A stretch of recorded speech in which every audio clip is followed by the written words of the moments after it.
Hi, this is Bill Scher. We just finished up our Netroots Nation panel from Jargon to Message, blogging the economic battles with Digby, Monica Sanchez of InsuranceCompanyRules.org, and Dave Johnson, MakingItInAmerica.org, all of whom are part of the OurFuture.org blogging family, trying to figure out how do we frame these big economic issues to defend ourselves against the predictable attacks from both the center-right in terms of complaining about runaway deficits and protectionism, and the far-right, government socialism, takeovers, fascism, etc.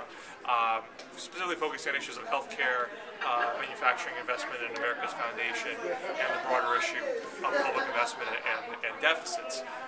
Deficits work for the right because it is intuitive. It's something that you can say, it's just like right now, when we're in the middle of an economic crisis, that you can say to people, well, the government should be, you have to pull in your belt, the government should pull its belt in too. Even though we know, in terms of macroeconomics, that the exact opposite is correct. It's a very difficult argument to make.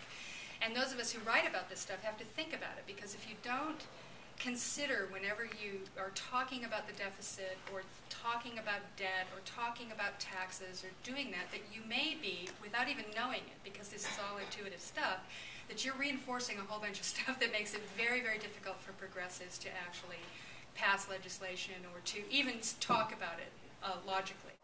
You can chant a charm, or you can put a curse with certain words. It's not jargon, but it's still a message. I mean, manufacturing, we don't have a lot of policy wonky terms that we have to translate as much as like with healthcare. We might have to explain single payer or public option or things, but it's a very simple formula.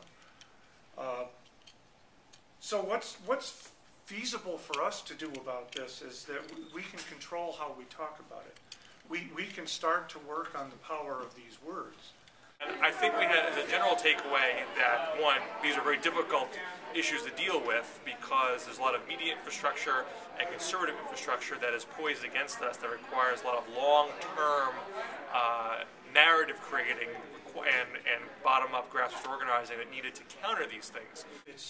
We have decades of corporate lobbyist and conservative messaging to get past now that hasn't been responded to. They looked at this environment, they had a goal, they had a strategy, and they said, here's how we're going to get certain things we want. And so they've had decades to build up what I like to call a conventional wisdom. And these are things that everybody just knows to be true, that aren't. But there are some things that we can do in the interim. But I'm kind of thinking that maybe what we need to do is start thinking in terms of what the government does is a good deal, and it's a good deal for you and me and your family, as opposed to, worrying about how we counter this deficit idea directly and try and bring it a little bit more into focus as a as a personal issue versus an abstract government issue. Digby had made an excellent point about visuals and using blogs to make visual points in ways that regular op-ed writing or blog writing can't do.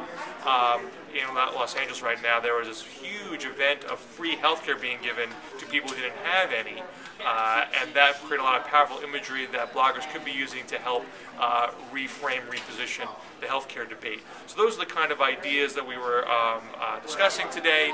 Obviously, there's a lot more work to do, not only to deal with the healthcare debate that's right in front of us, but the trade debates and the public investment debates that await us. And hopefully we took a step forward to position ourselves to deal with them in the near future.